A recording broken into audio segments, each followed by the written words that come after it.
Bismillahirrahmanirrahim. Assalamu alaikum dear students. Welcome to my YouTube channel The Expert Mathematician. I am your teacher Fizan Ahmad. Students, आज हम lecture number 6 group theory का lecture number 6 है ये. इसके अंदर हम एक नॉन ज़ीरो कम्प्लेक्स नंबर का सेट है उसे हम ग्रुप प्रूव करेंगे under the binary operation multiplication. पिछले लेक्चर में मैंने आपको नॉन ज़ीरो रैशनल नंबर के बारे में बताया था कि वो भी ग्रुप होता है under the multiplication binary operation. अगर आपने वो वीडियो नहीं देखी तो यहाँ ऊपर आई बटन का लिंक है, आप जाकर वहाँ से वीडियो देख सकते हैं. सबसे पहले सेट को डिफाइन करते हैं. कम्प्लेक्स नंबर को हम कैसे लिख सकते हैं? x प्लस आई वाई की शक्ल में लिखा जा सकता है और x और y जो दोनों जो हैं वो रियल नंबर के सेट हैं, रियल नंबर के सेट से बिलोंग करते हैं. तो हमने अब ये बताना है कि नॉन ज़ीरो कम्प्लेक्स नंबर किस तरह का होगा. ठीक है, तो अगर पहले ज़ीरो की बात कर लेते हैं.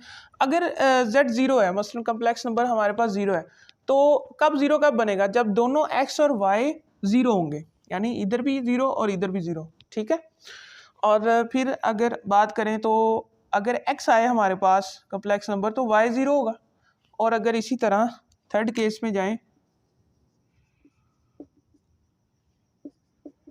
Iota y. ठीक है, तो when x is equal to zero होगा. क्लियर? अब ये भी एक कम्प्लेक्स नंबर है क्योंकि इसमें इमेजिनरी पार्ट ज़ीरो है.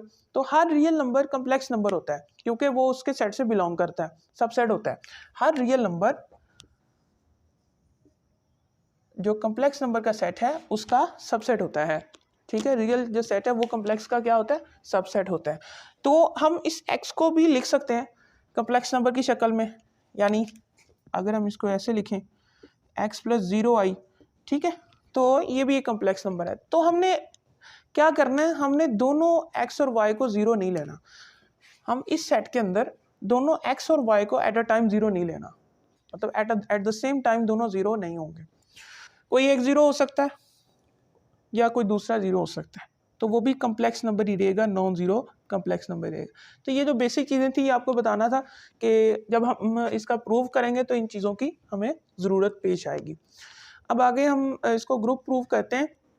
ग्रुप की जो चार प्रॉपर्टीज़ हैं, चार एक्सिम्स हैं, उन्हें होल्ड करवाते हैं.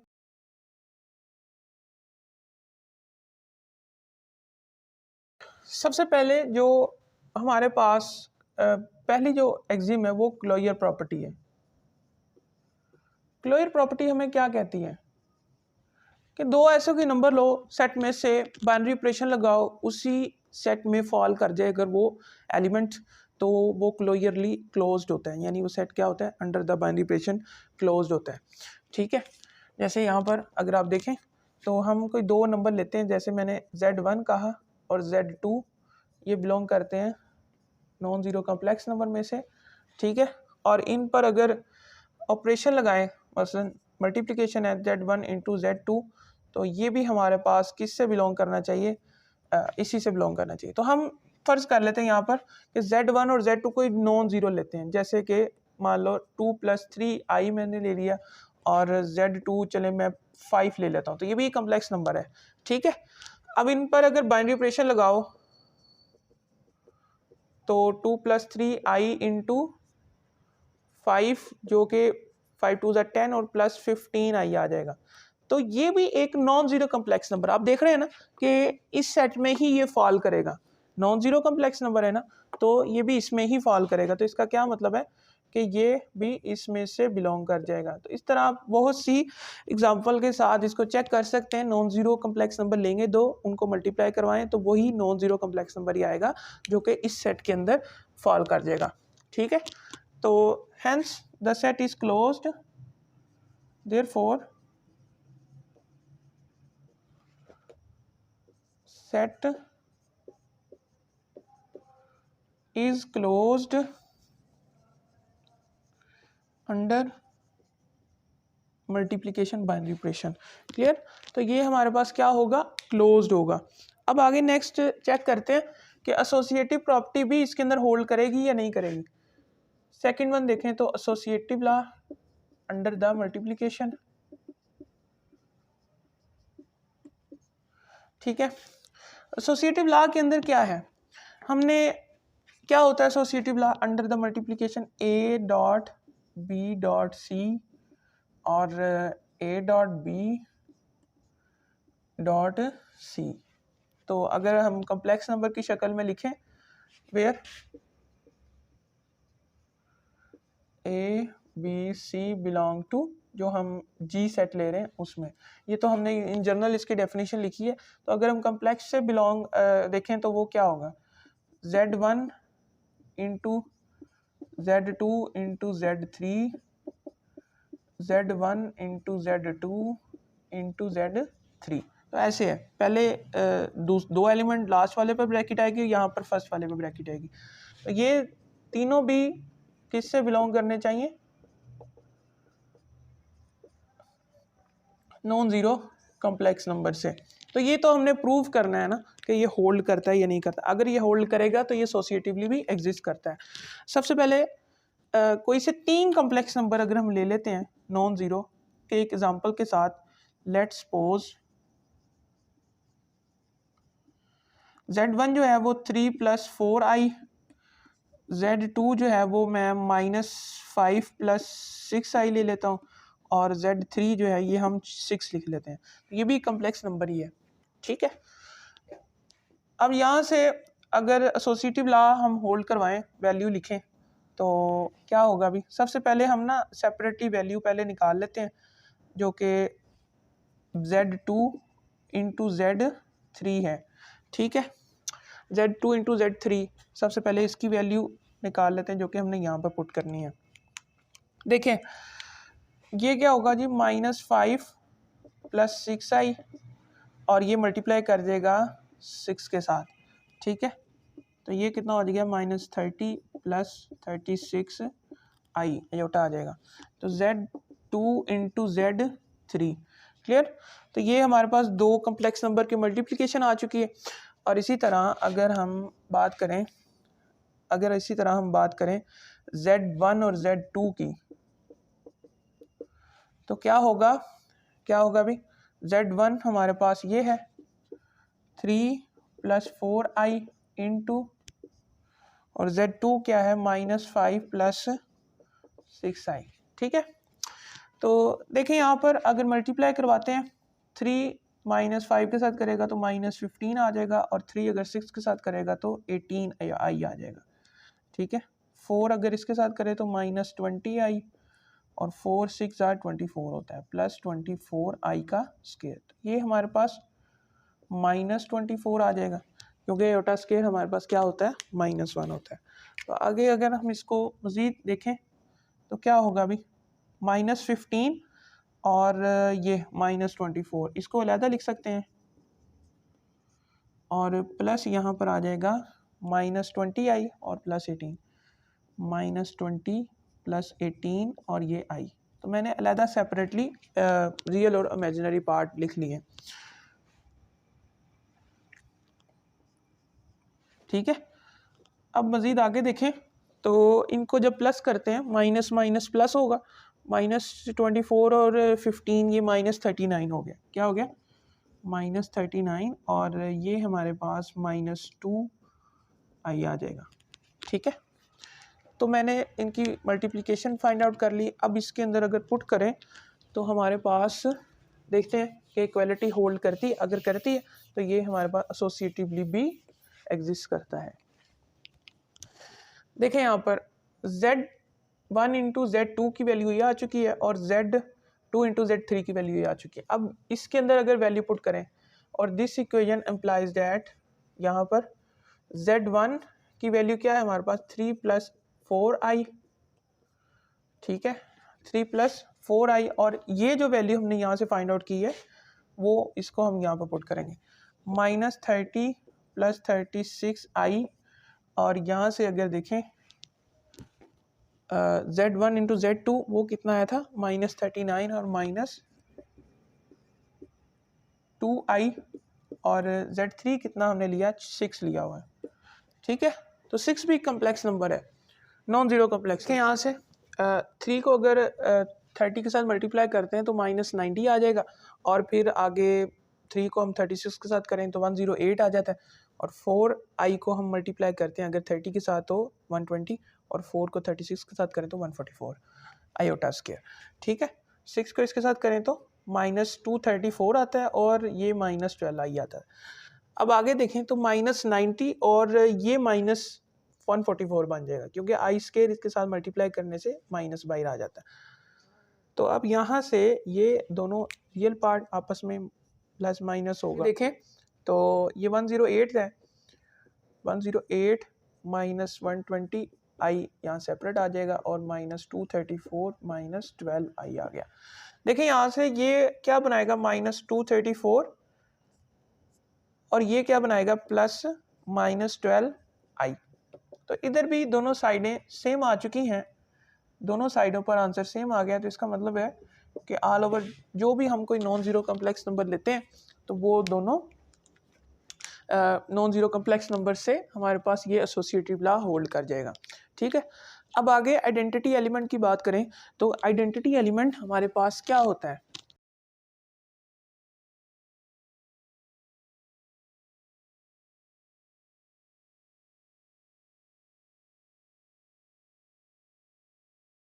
Existence of identity element, existence of, तीसरी प्रॉपर्टी है एग्जिस्टेंस ऑफ आइडेंटिटी एलिमेंट। इसकी एग्जिस्टेंस क्या होगी, कैसे एग्जिस्ट करता है ये। हमने अभी कहा कि नॉन ज़ीरो कम्प्लेक्स नंबर जो हैं वो किस तरह के होंगे। हमने अभी उसको कहा था कि दो केस हमने देखे थे कि z हमेशा कब पूरा ज़ीरो नहीं होगा कभी भी z, यानी z अगर पूरा ज़ीरो हो जाएगा तो वो नॉन ज़ीरो रहेगा ही नहीं। तो z की ज़ीरो होने की वजह क्या थी कि एट द सेम टाइम दोनों x और y ज़ीरो हो जाते हैं। जैसे अगर मैंने इसकी रिप्रेजेंटेशन लिखी थी कि अगर हम इनको जनरली रिप्रेजेंट करें तो हम ऐसे रिप्रेजेंट करते हैं। ठीक है, तो मैंने कहा था एट द सेम टाइम दोनों ज़ीरो नहीं होने चाहिए। तो नॉन ज़ीरो की अगर बात करें तो अगर x ज़ीरो होता है तो हमारे पास यहाँ पर 0 प्लस आई वाई, तो ये फिर भी नॉन ज़ीरो रहेगा, यानी रहेगा ये कम्प्लेक्स नंबर ही। और अगर हम y को ज़ीरो लेते हैं, व्हेन y को ज़ीरो लेते हैं तो ये हमारे पास x प्लस आई ज़ीरो, और इसको भी हम कम्प्लेक्स नंबर ही कहते हैं क्योंकि हमने अभी कहा था कि रियल सेट जो है ये कम्प्लेक्स नंबर का जो सेट है उसका सबसेट होता है। ठीक है, तो इसको भी हम कम्प्लेक्स नंबर कहते हैं। तो अगर हम x की जगह पर, इस वाले केस में अगर हम x की जगह पर 1 लिखें तो ये भी एक नंबर कम्प्लेक्स नंबर के नॉन ज़ीरो सेट में एग्जिस्ट करता है, ये भी बिलोंग करता है इसमें से। तो इसका क्या मतलब है कि under the multiplication identity element 1 होगा कम्प्लेक्स नंबर में भी। ठीक है, तो as z is equal to 1 belong to, so identity element exist, identity element हमारे पास एग्जिस्ट करेगा। ठीक है, तो हम इसको देख भी लेते हैं कि कोई कम्प्लेक्स नंबर लेते हैं, आइडेंटिटी एलिमेंट की डेफिनेशन क्या होती है कि एक नंबर e से रिप्रेजेंट करते हैं। अगर किसी नंबर पर उस पर बाइनरी ऑपरेशन ऑपरेट कराएं दोनों के दरमियान, तो जो नंबर पहले वाला है a है वो भी वही आ जाए। ठीक है, जैसे हम दोनों e भी ले सकते हैं। ठीक है, तो ये e दोबारा यहाँ पर रिपीट कर गया, आंसर उसका e ही आएगा। ठीक है, तो इसी डेफिनेशन को देखते हुए हम यहाँ पर अप्लाई करते हैं। हम एक नॉन ज़ीरो कम्प्लेक्स देते हैं, let suppose let z1 is equal to x plus i y. ये किससे बिलोंग कर रहा है, नॉन ज़ीरो इन जनरल मैंने लिया, ये बिलोंग कर रहा है नॉन ज़ीरो कम्प्लेक्स नंबर से। अब एक और देयर एग्जिस्ट, हमने अभी कहा there exist z is equal to 1, so under the multiplication binary operation है तो z1 into z is equal to हमारे पास x प्लस आई वाई और ये 1 है, तो हम कह सकते हैं ये दोबारा वही चीज़ आ जाएगी। या फिर अगर हम इन दोनों को आगे पीछे भी करें x प्लस आई वाई, तो फिर अगेन हमारे पास z इंटू z1 आ जाएगा। ठीक है, तो क्या इससे हमें क्या पता चला कि z1 into z is equals to z into z1 which is equals to z1। ठीक है, तो हमारा जवाब क्या आएगा, हमेशा Z1 आएगा, क्योंकि यहाँ पर हम कह चुके हैं कि Z is identity element belong to set of non zero complex number. Clear. अब हमने यहाँ से ये प्रूव कर दिया कि आइडेंटिटी एलिमेंट भी उसके अंदर एग्जिस्ट करेगा, और अगर इन पर हम बाइनरी ऑपरेशन करवाएं मल्टीप्लिकेशन का किसी एक नॉन जीरो कॉम्प्लेक्स नंबर के साथ, कोई एक नंबर है तो उस पर अगर इसके साथ बाइनरी ऑपरेशन कराएं तो दोबारा यही एलिमेंट हमारा आंसर आता है, जो कि हमने कहा था Z1 आता है। ठीक है। अब आगे जो लास्ट वाली प्रॉपर्टी है उसमें एग्जिस्टेंस ऑफ इन्वर्सेस की बात करते हैं कि इन्वर्स एग्जिस्ट करता है या नहीं करता। देखिए यहाँ पर चेक कर,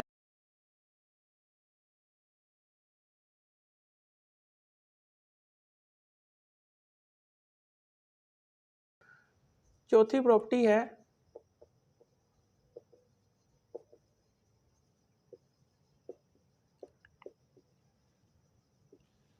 देखें, अब एक नंबर है, लेट्स सपोज हम कोई एक नंबर लेते हैं Z1 जो कि X1 प्लस I Y1 है, और ये किससे बिलोंग कर रहा है, set of non zero complex number से। अब हमें पता है कि हमने प्रूव करना है कि Z1 का इन्वर्स भी ये बिलोंग करे इसमें से। ठीक है, तो हम इसका इन्वर्स भी चेक करते हैं कि अगर वो भी इसकी डेफिनेशन को सेटिस्फाई करता है, set of non zero complex number की डेफिनेशन को सेटिस्फाई करता है, तो वो भी हमारे पास क्या होगा, इसमें से ही बिलोंग करेगा। और फिर हमने ये भी बताना है कि अगर इसके साथ अगर हम ऑपरेशन करवाएं तो उसका जवाब क्या है, आइडेंटिटी एलिमेंट आए। ठीक है, यही हमने बताना है, आइडेंटिटी एलिमेंट आए, इसका जवाब क्या है, आइडेंटिटी एलिमेंट। तो अब हम इस नंबर का इन्वर्स निकाल कर देखते हैं।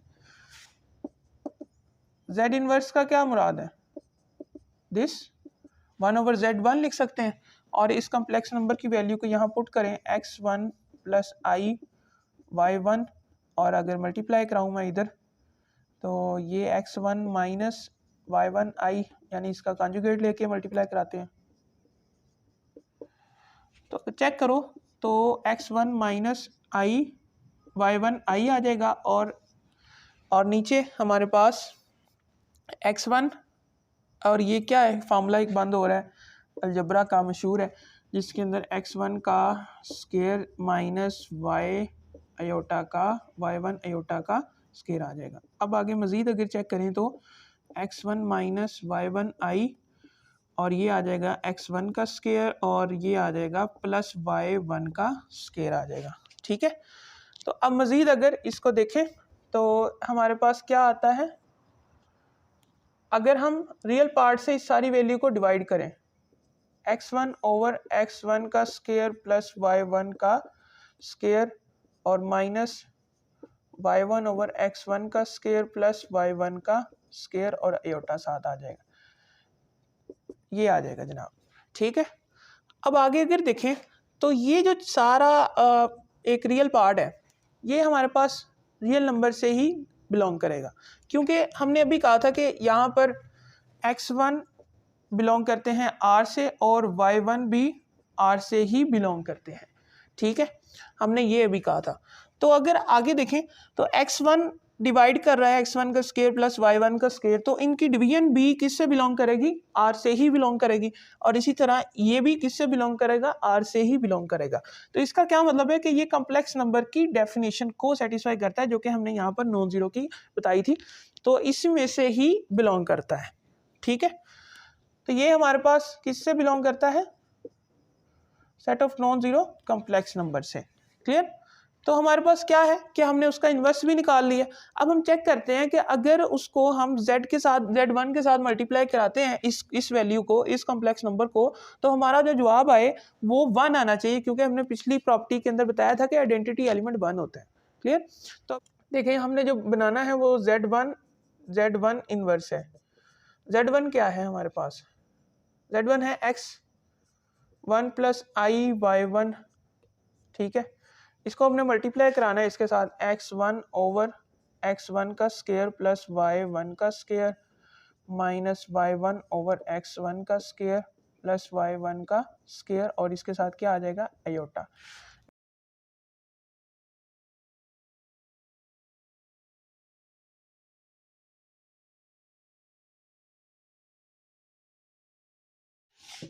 तो हमने अब इसको मल्टीप्लाई करवाना है, ठीक है। देखें यहाँ पर मल्टीप्लाई करवा लेते हैं, चेक करें यहाँ पर पहला एलिमेंट इस पहले के साथ मल्टीप्लाई करेगा यानी कि x1 into x1 over x1 का स्क्वायर प्लस y1 का स्क्वायर आ जाएगा। क्लियर।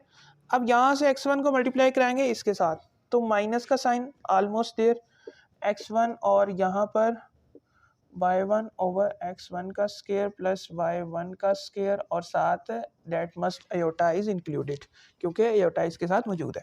अब आगे इसको हम इसके साथ मल्टीप्लाई कराते हैं क्योंकि वो क्या आ जाएगा हमारे पास plus iota y that must be multiplied with x1 over x1 का स्क्वायर प्लस y1 का स्क्वायर। क्लियर। अब आगे देखें तो आयोटा y1 को मल्टीप्लाई कराते हैं इसके साथ, तो ये हमारे पास क्या बनेगा जनाब माइनस आयोटा y1 और फिर देखें x1 और सॉरी y1 है यहाँ पर y1 ओवर x1 का स्क्वायर प्लस y1 का स्क्वायर और साथ that must included iota multiplied. ठीक,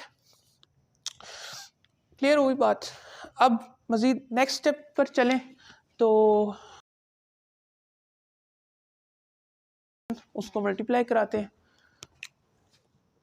देखें ये मल्टीप्लाई करेगा तो क्या बनेगा x1 इंटू x1 और x1 का स्क्वायर प्लस y1 का स्क्वायर। हम अगर इसको स्क्वायर कर दें तो ज़्यादा बेहतर है, ठीक है।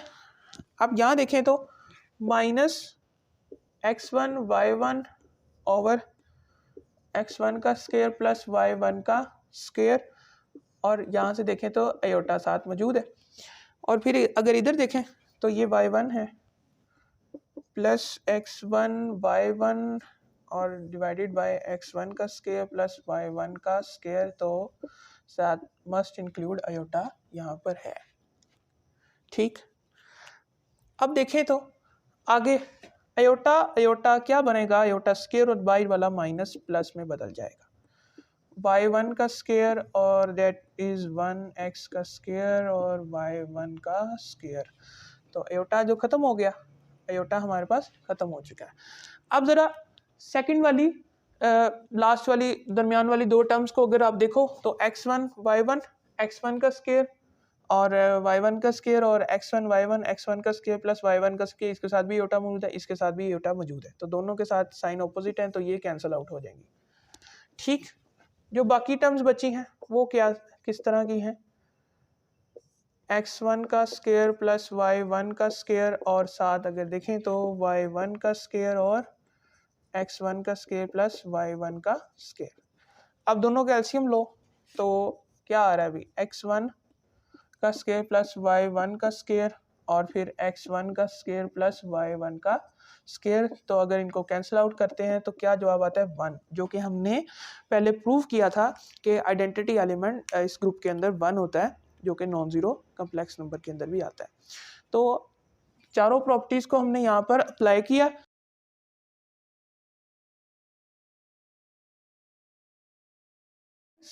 Proved that hence proved K is a group under multiplication binary operation। ठीक है, that's it, हमने इसको सॉल्व कर दिया। तो उम्मीद है आपको ये वीडियो अच्छी लगी होगी, आपको कुछ समझ आया होगा। तो अगर आपको समझ आया हो तो वीडियो को लाइक करें, कमेंट करें, शेयर करें और चैनल को सब्सक्राइब कर दें, बेल आइकन को ज़रूर दबाएं ताकि आपको हमारी लेटेस्ट अपडेट और वीडियोस मिलती रहें। मैंने आपको पहले भी बताया था कि ग्रुप थ्योरी के मुसलसल लेक्चर्स मैं यहाँ पर रिकॉर्ड करवा रहा हूँ, तो कंप्लीट कोर्स हम कर लेंगे इंशाल्लाह, कुछ दिनों तक ये कंप्लीट हो जाएगा। तो इसको सब्सक्राइब कर दें और आगे जो प्लेलिस्ट मैंने बना दी है, अगर कोई क्वेश्चन हो तो कमेंट में पूछ लिया करें, मैं उसका आई होप मैं उसका आंसर दे दूँगा। ठीक है, मिलते हैं अगली वीडियो में, तब तक के लिए इजाज़त दें, अल्लाह हाफ़िज़।